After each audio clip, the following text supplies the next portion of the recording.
Hello everyone, welcome to the channel. तो कैसे आप सब? आई होप सभी अच्छे होंगे, अच्छे से पढ़ रहे होंगे।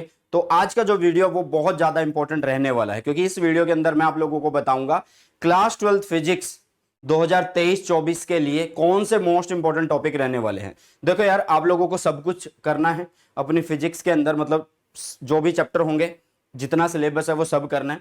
ठीक है, मैं आप लोगों को सिर्फ इंपॉर्टेंट चीजें बता रहा हूं यहाँ पे, क्योंकि इंपॉर्टेंट जानना बहुत ज्यादा जरूरी है। कई बार क्या होता है कि हम ऐसे टॉपिक छोड़ जाते हैं जो कि बहुत ज्यादा इंपॉर्टेंट होते हैं और वही एग्जाम में सबसे ज्यादा आते हैं।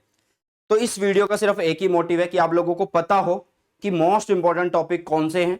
तो उन मोस्ट इंपॉर्टेंट टॉपिक के ऊपर सबसे ज्यादा हमें मेहनत करनी है, सबसे ज्यादा फोकस करना है, सबसे ज्यादा उनकी प्रैक्टिस करनी है।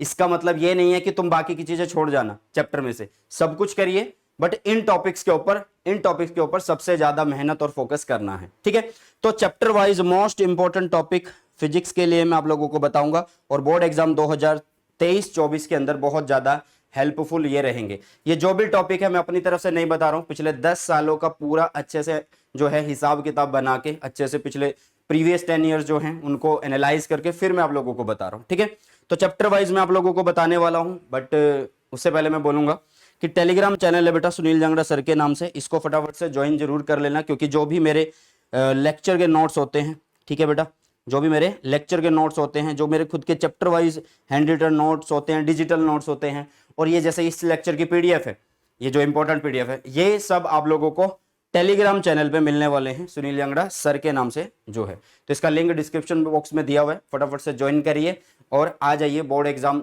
2023-24 को फोड़ने के लिए मेरे साथ। ठीक है, तो चैप्टर वाइज टॉपिक जो है मैंने यहाँ पे प्रिपेयर करे हैं, और सबसे पहले मैं आप लोगों को बताऊंगा। देखो यार, जैसे हमारा ये चैप्टर फर्स्ट है, तो इसमें जो टॉपिक सबसे ऊपर लिखा हुआ वो बहुत ज्यादा इंपॉर्टेंट है इस चैप्टर के अंदर, मतलब प्रायोरिटी ऊपर ज्यादा है। ठीक है, ये सबसे ज्यादा इंपॉर्टेंट, थोड़ा सा कम ये इंपॉर्टेंट, थोड़ा सा कम मतलब जो सबसे ऊपर टॉपिक होगा ना वो उसकी प्रायोरिटी सबसे ज्यादा होगी। ठीक है, चलो अच्छा, टॉपिक्स की बात करने से पहले कुछ बच्चे डिमांड कर रहे थे बुक्स के बारे में कि सर क्वेश्चन की प्रैक्टिस कहां से करें। तो डरो मत, जैसे कि मैंने बोला कि हर बार मैं आप लोगों को बढ़िया चीज ही बताता हूं, और अब की बार तो मैं खुद अपनी एक बढ़िया बुक लेके आया हूं अपनी टीम के साथ। तो वो बुक आप लोगों को शायद मोस्ट ऑफ द जो स्टूडेंट्स हैं उनको पता लग गई होगी कि कौन सी है। तो भाई ये है शिवदास पब्लिकेशन की तरफ से आती है, chapter wise topic wise question bank है, प्रीवियस 10 ईयर है इसके अंदर, मतलब पिछले 10 सालों के क्वेश्चन मिलेंगे, और एमसीक्यू भी अंदर ही है, असर्शन रीजन और मतलब कंपेटेंसी बेस्ड जो क्वेश्चन होते हैं, मतलब केस बेस्ड होते हैं, असर्शन रीजन होते हैं, एमसीक्यू होते हैं, सब इसके अंदर आप लोगों को मिलने वाला है। और ये मेरी खुद की बुक है बेटा। ठीक है, इसमें आप जब अंदर जाओगे पहले पेज पे आप अगर खोलोगे तो आप लोगों को यहाँ पे दिख जाएगा नाम आपके सर का। ठीक है, अच्छा एक और खास बात, अगर आपको किसी भी चैप्टर का जो है भाई मतलब वीडियो देखना है, तो आप सीधा इस बुक में जो ये स्कैनर दिया गया है, ये जो स्कैनर दिया गया है इसको स्कैन कर सकते हैं और सीधा मेरी वन शॉट वीडियोस पे पहुंच सकते हैं। तो इस बुक को आप बाय कर सकते हैं अपनी प्रीवियस ईयर क्वेश्चन की प्रैक्टिस के लिए। ठीक है, चलिए तो सबसे पहले चैप्टर वाइज जो टॉपिक्स है उनको देख लो।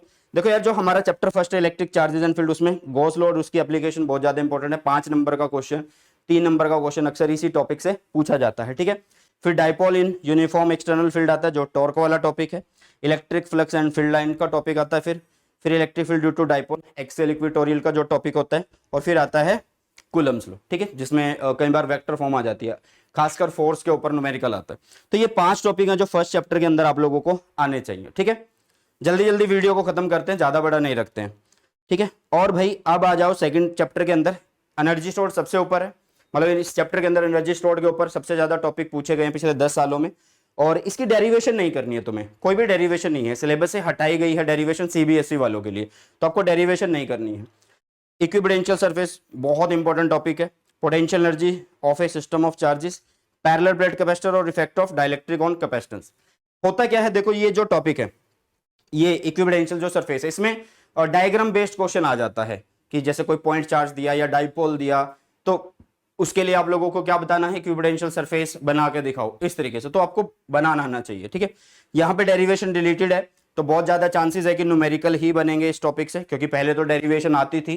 ठीक है, बट पिछले साल से क्या है, डेरिवेशन को डिलीट कर दिया गया, तो न्यूमेरिकल जो है इसके ऊपर सबसे ज्यादा चांसेस है आने के। ठीक है, और ये पिछले 10 साल में सबसे ज्यादा टॉपिक पूछा गया है। तो सेकंड चैप्टर का भी आप देख सकते हैं, नेक्स्ट अगर हम बात करें चैप्टर नंबर 3 की, कॉन्सेप्ट ऑफ ड्रिफ्ट वेलोसिटी, बहुत ज्यादा इंपॉर्टेंट है इस चैप्टर के अंदर, बहुत ज्यादा इंपॉर्टेंट है कॉन्सेप्ट ऑफ ड्रिफ्ट वेलोसिटी, ठीक है। क्योंकि दो ही फॉर्मूले हैं, V D is equal to small E capital E tau by M, और एक होता है I is equal to A N E V D वाला फॉर्मूला, ये बहुत ज्यादा इंपॉर्टेंट है, ठीक है। I is equal to A N E V D वाला जो फॉर्मूला बहुत ज्यादा इंपॉर्टेंट है भाई साहब। तो कॉन्सेप्ट ऑफ ड्रिफ्ट वेलोसिटी को बहुत अच्छे से पढ़ लेना। किरचॉफ्स रूल जो है उसके ऊपर न्यूमेरिकल आ जाता है। टेम्परेचर डिपेंडेंस ऑफ रेजिस्टिविटी, इसमें ग्राफ बेस्ड क्वेश्चन बन जाता है, ठीक है। इसमें क्या होता है, ग्राफ बेस्ड क्वेश्चन बन जाता है। सेल्स, ईएमएफ और इंटरनल रेजिस्टेंस, इसके ऊपर एक छोटा सा डेरिवेशन भी आता है कि भाई आप लोगों को एक रिलेशन बताना है ईएमएफ के बीच में और टर्मिनल जो पोटेंशियल डिफरेंस होता है उसके बीच में, और साथ में इंटरनल रेजिस्टेंस के बीच में, ठीक है। तो ये सब आप लोगों को पता होने चाहिए।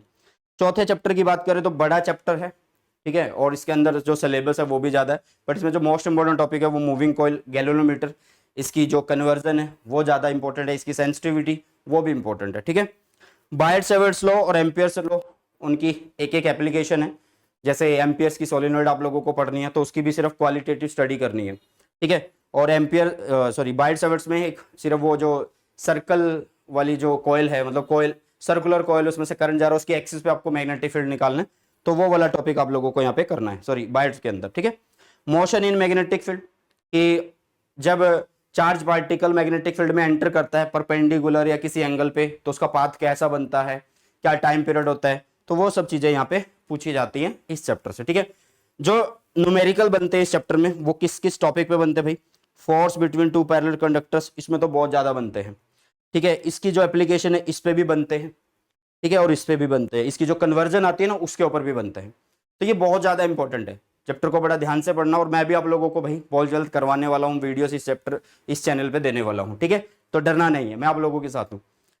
चलो नेक्स्ट चैप्टर नंबर 5, एक ही टॉपिक जो है बहुत ज़्यादा इंपॉर्टेंट है इसके अंदर, मैग्नेटिक प्रॉपर्टी ऑफ मटेरियल्स, ठीक है। इसमें आपको डाया, पैरा, फेरो ये सब चीज़ें पढ़नी होंगी। नेक्स्ट अगर हम चैप्टर नंबर 6 की बात करें तो इंडक्टेंस जो है बहुत ज़्यादा इंपॉर्टेंट है, एक जरूर आती है, चाहे वो सेल्फ इंडक्टेंस हो चाहे वो म्यूचुअल इंडक्टेंस हो, एक जो है एग्जाम के अंदर जरूर आती है। एसी जनरेटर में आप लोगों को उसकी वर्किंग पूछ ली जाती है, या फिर एसी जनरेटर का जो फॉर्मूला आता है E = E not sin omega T, उसके ऊपर न्यूमेरिकल पूछ लिया जाता है, ठीक है। लेंज लो बड़ा आसान है, ठीक है। इसमें क्या होगा कि आप लोगों को एक कॉइल दे रखी होगी और इसमें यहाँ पे मैग्नेट दे रखा होगा, बोलेगा कि मैग्नेट को अगर इधर लेके जा रहा हूँ तो इसमें करंट की डायरेक्शन बताओ। तो ऐसे क्वेश्चन आप लोगों को मिलते हैं बोर्ड एग्जाम के अंदर, ठीक है। और ज्यादा मुश्किल नहीं होता है यार बोर्ड एग्जाम, ठीक है। ये कुछ नहीं है कि जेई लेवल के क्वेश्चन बोर्ड एग्जाम में आएंगे, नहीं, बोर्ड एग्जाम अच्छे लेवल का था, ठीक ठाक लेवल का था, ना ज्यादा आसान ना ज्यादा मुश्किल, ठीक ठाक बीच बीच से का, ठीक है। चलो चैप्टर नंबर 7, एक टॉपिक पढ़ना है एलसीआर, उसी में ही रेजोनेंस आ जाता है, वो जरूर कर लीजिएगा, और एक power in an AC circuit ये आप लोगों को करना, और ट्रांसफॉर्मर बेटा जी, ठीक है।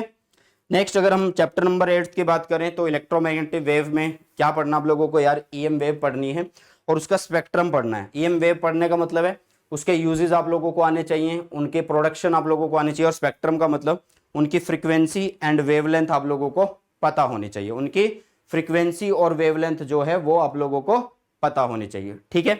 चलो चैप्टर नंबर 9 एक बहुत बड़ा चैप्टर है, जो रे ऑप्टिक्स और वेव ऑप्टिक्स मिला के 15 नंबर का आता है। अगर हम डिस्ट्रीब्यूशन देखें सैंपल पेपर के अकॉर्डिंग तो थोड़ा 9 और 6 का बनता है, बट हम चैप्टर 9 और 10 को इकट्ठा मान के चल रहे हैं कि 15 नंबर का आने वाला है, ठीक है। तो इसमें रिफ्रैक्शन स्फेरिकल सरफेस वाला बहुत ज़्यादा इंपॉर्टेंट है, लेंस के द्वारा जो रिफ्रैक्शन होता है वो आप लोगों को पढ़ना है। ऑप्टिकल इंस्ट्रूमेंट कुछ भी आ सकता है भाई, कोई तुम्हें ये नहीं बोल सकता कि सिर्फ माइक्रोस्कोप आएगा या सिर्फ टेलीस्कोप आएगा, डिफरेंस आ सकता है या उनमें से कोई एक आ सकता है, तो ऑप्टिकल इंस्ट्रूमेंट पढ़ना ही पढ़ना है। प्रिज्म वाला जरूर कर लेना, प्रिज्म वाला जरूर कर लेना, मिनिमम डेविएशन का जो टॉपिक है उसके ऊपर न्यूमेरिकल आता है, और टोटल इंटरनल रिफ्लेक्शन, ठीक है। वेव ऑप्टिक्स में इंटरफेरेंस ऑफ लाइट वेव और वाईडीएससी, मैं फिर से बोल रहा हूं यहाँ पे डेरिवेशन डिलीटेड है इस टॉपिक की, वाईडीएससी की डेरिवेशन नहीं करनी है जो पहले होती थी, अब की बार सिर्फ तुम्हें समझना है, फॉर्मूला याद करना है और उसके ऊपर न्यूमेरिकल प्रैक्टिस करने हैं, ठीक है। आगे है डिफ्रैक्शन या डाइफ्रैक्शन जो भी बोलना है, इसकी भी जो हम लास्ट में जो फ्रिंज विड्थ पढ़ते हैं उसकी भी क्वालिटेटिव स्टडी करनी है, जस्ट एक कॉन्सेप्ट दिमाग में डालना है, पूरा डेरिवेशन के अंदर नहीं घुसना है, ओके बेटा। रिफ्रैक्शन और रिफ्लेक्शन समझना है हाइगन प्रिंसिपल से, किससे, हाइगन प्रिंसिपल से, क्लियर है। फिर आ जाती है यार यहाँ से हमारी मॉडर्न फिजिक्स शुरू हो जाती है, चैप्टर नंबर 11 से, dual nature of radiation and matter. ठीक है, आइंस्टाइन फोटो इलेक्ट्रिफिकेशन, इस पे बहुत बार क्वेश्चन आया है।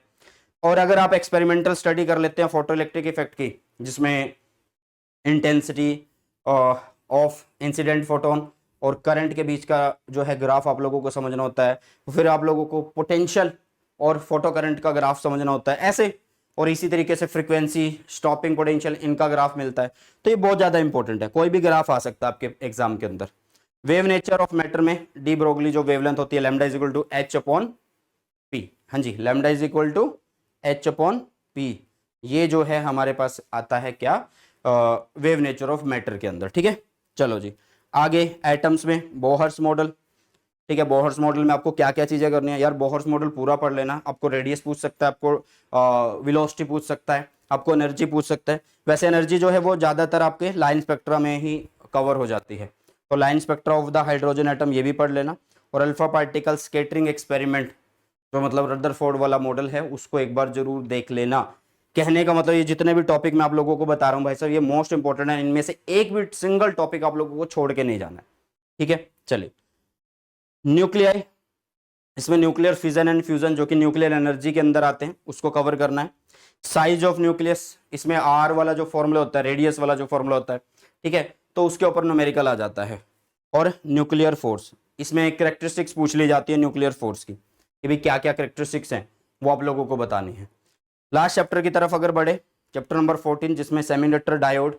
डायोड का मतलब सेमीकंडक्टर की आप लोगों को फॉरवर्ड रिवर्स में दोनों में वर्किंग आनी चाहिए।